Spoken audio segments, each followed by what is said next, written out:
Latihan soal Jitman edisi 14, chapter 13. Kita akan bahas P13.1 terlebih dahulu. Di sini ada The Golf Shop, dia katanya menjual, ini selling price ya. Selling price 1.250 per setnya, variable cost-nya 750 per set, dimana kita bisa lihat di sini kalau menghitung contribution margin artinya dari selling price kurangin dengan variable cost. Ini adalah contribution margin-nya. Lalu fixed cost-nya 21.000, sehingga berapakah yang harus dia jual untuk bisa break even? Nah, rumus break even sudah saya berikan di sini. Kalau kita cari Q-nya, artinya kita akan bagi fixed cost dibagi dengan selling price kurangi variable cost, atau saya sih lebih suka dengan contribution margin, tapi sama aja, kita masukin aja ya. Oke, so dia harus jual 42 set golf untuk bisa mencapai break even point. Itu soal yang pertama.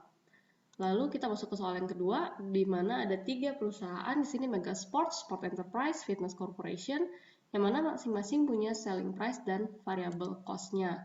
Nah, kita hitung lagi contribution margin per unit, gitu. Kurangin dengan ini ya, semua rumusnya sama. Selling price kurangin dengan variable cost. Nah, kita cari Q-nya. Q-nya ini rumusnya sama aja, fixed cost dibagi dengan contribution margin atau price dikurangin dengan variable cost. Jadi sebagai sih sebenarnya kalau kamu mau hitung ini bisa. Oke. Nah, ini artinya dia harus, untuk di Mega Sport dia harus jual 100 unit, di Sport Enterprise dia 78,57 unit, Fitness Corporation 100 unit. Cuman, kita biasakan kalau misalnya unit ini kan nggak mungkin ya koma-komaan ya kalau unit gitu ya, maka kita akan hilangkan nolnya, kita akan hilangkan nolnya menjadi seperti ini. Tapi kalau misalnya untuk dolar gitu ya, kita pakai 2 angka belakang koma. Nah, terus katanya disuruh urutin risknya gimana. Nah, risknya itu yang paling tidak berisiko itu sebenarnya yang ini, yang Sport Enterprise. Kenapa? Karena dia dia penjualannya sedikit gitu ya.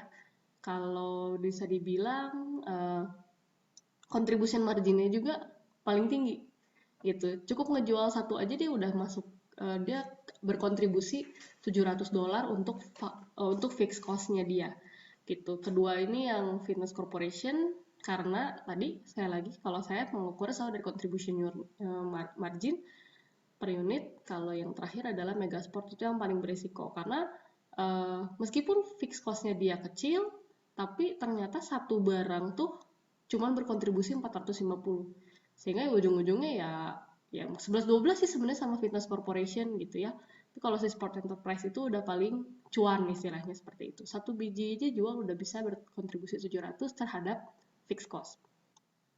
Lanjut soal keempat, soal ketiga, 13.4 maksudnya. Perusahaan Anchor Parks, dia punya selling price-nya sama seperti tadi ya. Selling price, variable cost, fixed cost. Ini selling price-nya 24, variable cost-nya 12. Maka kita akan hitung lagi di sini contribution margin. Sebenarnya nggak harus juga nggak apa-apa, cuman ini membiasakan aja. Karena kalau udah ada variable cost, biasanya lebih gampang seperti ini. Nah, fixed cost-nya 4.000, maka yang pertama ditanyakan adalah berapa operational break-even point. Q-nya ada di sini ya, rumusnya ada di sini. 4.000 dibagi dengan 24 kurangin 14 atau 10. Maka dia harus jual 400 unit untuk bisa menghasilkan EBIT-nya 0 alias membayar fixed cost. Itu adalah operational break-even point.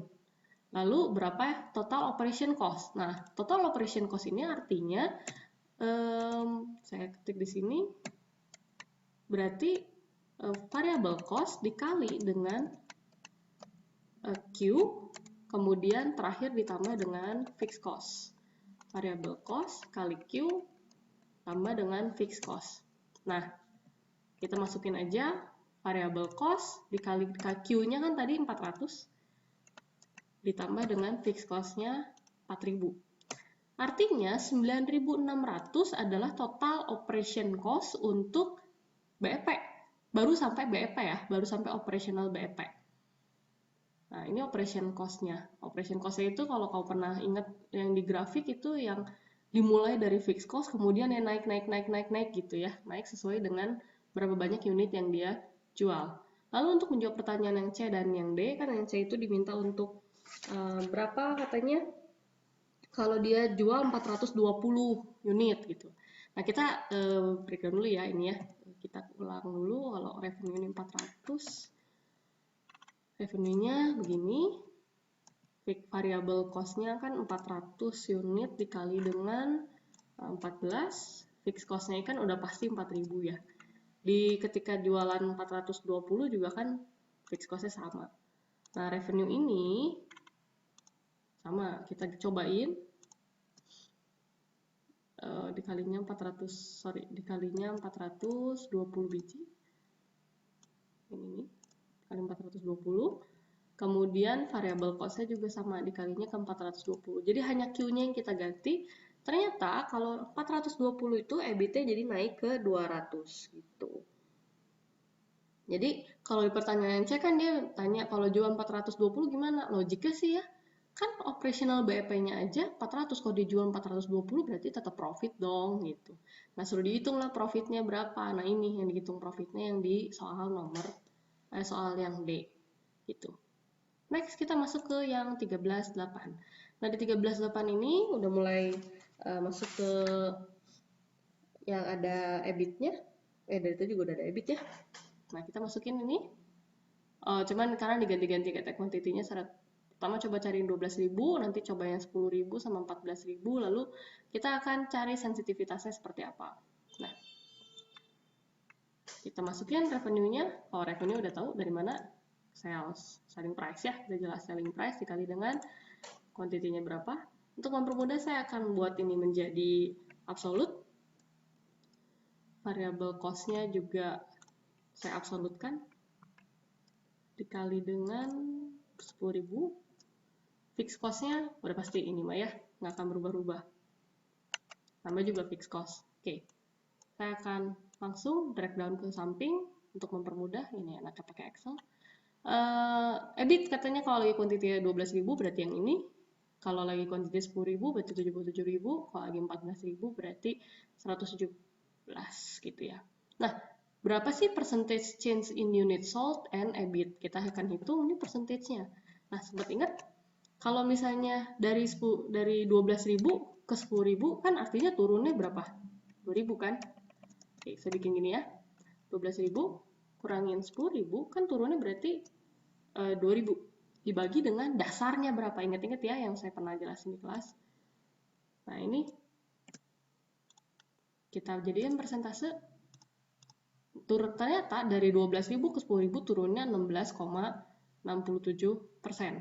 Turunnya ya, minus gitu. Turunnya ini jadi decrease 16,67%. Sekarang kita dari 12.000 ke 14.000. Ini kita kurangin dengan 12.000 yang sebagai base-nya dibagi dengan 12.000. Jadi percentage lagi. Nah, ini increase. Jadi kalau ke sini increase, ini kayak saya takut ada salah rumus. Oh ya. Oh benar. B dulu baru C. Jadi minus dia. Nah, ini decrease, kayaknya ini increase. Oke lah, saya bikin gini aja ya. Nah, sekarang ngefeknya ke EBIT gimana? Ini sama. Base-nya yang mana? Yang ini. Jadi percentage lagi. Kemudian yang ini juga diperlakukannya sama. Base-nya yang ini. Ini naiknya 20,62%. Nah, artinya berapa sih, gimana sih sensitivitasnya? Oh, ternyata ini sensitif ya, hampir 2 kali lipatnya sensitivitasnya. Gitu. Jadi setiap ada kenaikan 1 poin aja, nah dia udah naiknya lumayan gitu, lebih daripada itu ya. Jadi kalau misalnya mau dibagi, ini bagian ini, wah naiknya 123,71 selisihnya gitu ya. Jadi persentase EBIT itu lebih tinggi, kenaikan EBIT itu lebih tinggi daripada kenaikan pada sales. Jadi salesnya naik sedikit aja udah langsung efek banget gitu. Hampir 2 kali lipatnya, hampir ya, 2 kali lipat lah. Hampir 2 kali. Berarti kalau 2 kali kan 200%, ini setengahnya lebih. Jadi 123%. Atau kalau misalnya mau dijadiin bilangan biasa, 1,24. Ini bilangan intervalnya. Gitu. Next lagi kita masuk ke yang 13-11. Ini ada cerita tentang Medline Enterprise, bonds outstandingnya dia punya 70.000. Kalau yang tadi 3 ini kita ngebahas tentang operational. Yang terakhir ini kita bahasnya tentang finance. Jadi cuma sendiri doang dia finance-nya. Nah, bonds outstanding 70.000, annual interest-nya 10%. Maka kita harus ngecek nih, setahun itu punya beban berapa? Bukan 70.000 adalah beban, bukan. Bunga yang menjadi beban ketika punya pinjaman kan bunga gitu ya. Nah, makanya kita harus ingat ini adalah fixed cost-nya nih yang ini. 7.000 itu adalah fixed cost untuk di financial. Nah, untuk punya preference stock juga sama. Punya preference stock juga punya biaya gitu. Biaya yang harus dia tanggung setiap tahun. Dia punya 500 share, satu share-nya harus dibayar setiap tahun $45. Maka dia punya biaya tahunan untuk financial karena punya preference share adalah 22.500. CS outstandingnya atau common share outstandingnya ada 6.000 share, taxnya 40%. Maka dicarilah EBIT ketika dicari EPS ketika EBIT-nya ada 3 angka ini. Nah, dibuatin satu-satu. Oke, saya buat absolute dia karena kan udah pasti sama 7.000 setiap di mana mau juga dia kan fix gitu ya, jadi sama. Kemudian taxnya kan oke, kita kurangin dulu. Kemudian kalau tax sudah pasti kali dengan 40%. Ini juga saya bikin jadi absolute supaya mempermudah aja gitu ya. Kemudian nanti ini dikurangin dikurangin sama tax. Nah, kemudian EAT ini akan dikurangin dengan earning after tax akan dikurangi dengan annual dividend yang harus dibayarkan untuk preference share setiap tahunnya. Jadi kita absolutin juga earning available for common shareholders, artinya ini kurangin ini. Common stock outstandingnya sudah pasti sama di mana-mana juga. Di setiap kondisi dia pasti punya 6.000 share. Kemudian rumusnya adalah earning available dibagi dengan common share outstanding. Oke, ini akan saya drag ke samping. Jadi dapat hasilnya. Ini by the way, dia bukan accounting, dia just number. Nah, maka bisa dilihat mau EBIT-nya naik atau EBIT-nya turun pun, dia pasti akan mempengaruhi EPS gitu. Tapi yang paling penting, yang harus kalian ingat adalah mereka punya fixed cost pada financial.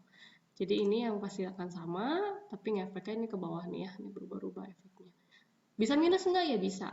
Ada pertanyaannya gitu, ada bisa minus enggak? Ya kalau misalnya di sininya minus, ya nanti kan bagi-bagi rugi artinya gitu. Cuman di soal ini tidak minus, tapi harus dilihat adalah ini fix, ini juga tarifnya fix ya, tapi pasti berubah-ubah. Jadi mau punya utang pasti akan tetap bayar pajaknya akan lebih kecil daripada kalau ini nggak ada.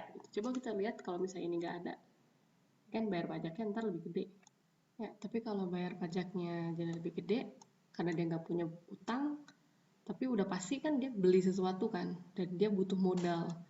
Common stock outstandingnya tuh nggak mungkin 6.000, dia pasti akan lebih besar lagi, sehingga misalnya jadi 10.000. Jadi kita coba-coba aja ya.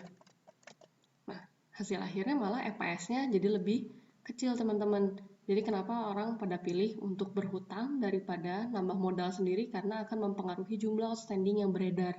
Karena ketika jumlah outstanding yang beredar lebih besar, udah pasti bagi-bagi per selembar saham itu tuh akan lebih besar. Akan lebih kecil. Nah, ini tuh belum tentu dividennya ya. Jadi kalau dividen tuh bisa aja lebih kecil atau lebih besarnya. Itu nanti kita akan bahas ini kalau udah ngomongin tentang valuasi saham.